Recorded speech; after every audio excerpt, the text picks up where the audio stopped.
देखिए, जी मैं सुन रहा था। देखिए, दोनों ही विपक्ष के प्रवक्ता स्वयं ही अपनी पार्टी की विचित्र बुद्धि का परिचय यहां बैठकर दे रहे हैं और लगता है कि डिबेट में बैठ के सुनते ही नहीं है। आलोक शर्मा जी से मैंने पेट्रोल और डीजल की बात कही, वो एलपीजी गैस की बात करने लगे।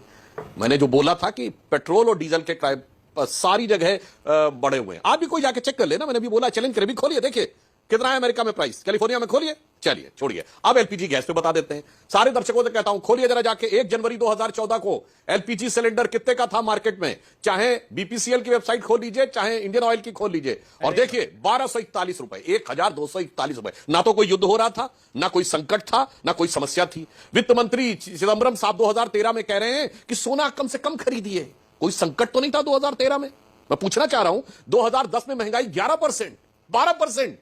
भाई कौन सा विश्व का संकट आ रहा था, कौन सा युद्ध चल रहा था? आशुतोष वर्मा जी ने अद्भुत ज्ञान दिया कि 2014 से यूक्रेन का युद्ध चल रहा है। चलिए, आपने वो क्रीमिया के उस छोटे से विषय को भी युद्ध मान लिया, तो और भी महत्वपूर्ण बात है। अब आप कह रहे 2022 के बाद युद्ध जो है वो महत्वपूर्ण हुआ है। मगर मेरे दोनों विपक्षी प्रवक्ता, चैलेंज करता हूं, एक जगह बताइए, एक क्षेत्र, विश्व का महत्वपूर्ण क्षेत्र जहां इस समय युद्ध में कोई संकट न चल रहा हो, जहां कोई ऊर्जा संकट न चल रहा हो। जाते जाते बता के जाइएगा, भागिएगा नहीं। अब मैं बताना चाहता हूं, इन्होंने कहा विदेशी दौरे की बात। ये राहुल गांधी जी क्या करने जाते हैं विदेश में दौरे? अखिलेश जी लंदन क्या करने गए थे? प्रधानमंत्री हैं, वो भारत के प्रधानमंत्री का दौरा था। एक एक मिनट बाय मिनट पता होता है और उसका क्या आउटकम है वो भी पता होता है। चाहे ये आलोक शर्मा जी, ये चुनाव के दौरान ग्रेट निकोबार में ये जंगलों की सैर करने ये राहुल गांधी जी काहे गए थे? और इस ढंग के व्यर्थ के वितंडावाद नहीं करने चाहिए सुरक्षा काफिले को लेकर। तो फिर तो मैं तो ऐसे पूछूं कि भाई आपको राहुल जी को या अखिलेश जी को किससे सुरक्षा का खतरा है? हमारे नेताओं को मैं कहता हूं नक्सलियों से खतरा है, इस्लामिक आतंकवादियों से खतरा है। आपको किससे खतरा है? गांधीयत विद गन वालों से या भटके हुए नौजवानों से? और मैं पूछना चाहता हूं, और सबसे ज्यादा विदेशी दौरा करने वाले लोग, वो लोग आज ये बात कहते हैं। और फिर मैं आलोक शर्मा जी, आपको याद रखना चाहिए भारत के इतिहास का, कि आपका सबसे कम फॉरेन एक्सचेंज रिजर्व कब रहा है? लेस देन $1 बिलियन आपकी सरकार में। 2 बार रुपए का डिवैल्यूएशन हुआ, जुलाई 91 और सितंबर 91 में।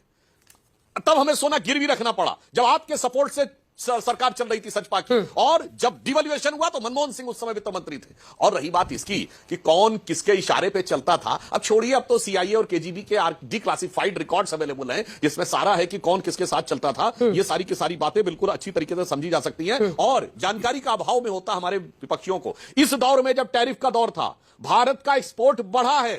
हमने $6.8 बिलियन का एक्सपोर्ट किया है, $680 बिलियन का। यानी हम दुनिया के चुनिंदा देशों में से हैं जिसने इस दौर में भी अपना एक्सपोर्ट बढ़ाया है। इसलिए हम ये कहने की बात। 2 प्रश्न मेरे बचे हुए, मैं लौटूंगी, एक बार आलोक जी इसका जवाब दे दे। आलोक जी, और ये मैंने भी आपसे पूछा था क्योंकि आपने इसको पूरा निजी हमला कर दिया पीएम पर। वो पूछ रहे राहुल गांधी काहे के लिए जाते हैं विदेश बार बार? मैं बता देता हूं, क्या विदेश में जो एलओपी है वो नहीं जाते थे? पहली बार गए हैं क्या? अंडमान में आप सारे जंगल अडानी को बेचेंगे तो एलओपी का फर्ज नहीं है कि वो अंडमान में जाकर आपकी पोल खोलें? क्या ये फर्ज नहीं बनता है? मुझे लगता है कि फर्ज बनता है। जुलाई 91 में हमारी सरकार तो मई जून में ही आई थी। उससे पहले 1.5 साल तक तो वीपी सिंह की सरकार थी, यानी आपकी सरकार थी। उस समय पर क्या हुआ था?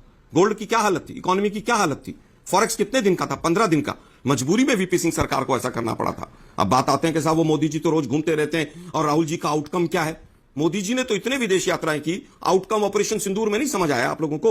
एक देश ने खुलकर हमारा साथ नहीं दिया, क्या समझ नहीं आया था? मैं तो कहता हूं कि आप गोल्ड के ऊपर, कि सरकार ने पिछले 4 महीने में कितना गोल्ड खरीदा है, उसके ऊपर सरकार एक व्हाइट पेपर लेकर आए। क्योंकि डॉलर की तुलना में रुपए को रोकने के लिए हमें तो यह पता चला है कि गोल्ड खरीदा गया है, और ये क्वांटिटेटिव मेजर आरबीआई बार बार करता रहता है। अब बात आती है साहब सिक्योरिटी की जरूरत किसको है, किसको नहीं है। मोहन भागवत को काहे का डर है भाई?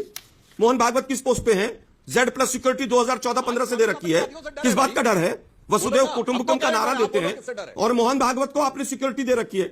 मैं फिर कहूंगा सिक्योरिटी देना मंत्रियों को या किसी को भी गृह मंत्रालय का काम है। जिसको सिक्योरिटी चाहिए उसको मिलनी चाहिए, लेकिन विपक्ष पर सवाल उठाना बंद कर दीजिए। दुर्भाग्य यह है कि आप इस बात का जवाब नहीं दे पा रहे हैं कि जब 25 और 30 और $20 तक भी पर बैरल चला गया था, तब अडानी और अंबानी पैसा मुनाफा खा रहे थे। आपने पेट्रोल और डीजल देश में कितना सस्ता किया, उसका जवाब नहीं है आपके पास। केवल कांग्रेस को कोसते रहेंगे। कब अपनी आप जिम्मेवारी को कब समझेंगे? मैं कह रहा हूं कि 74 दिन से घटकर जो रिजर्व है वो 45 पर आ गया। इसके लिए कौन जिम्मेदार है? चीन जिम्मेदार है क्या?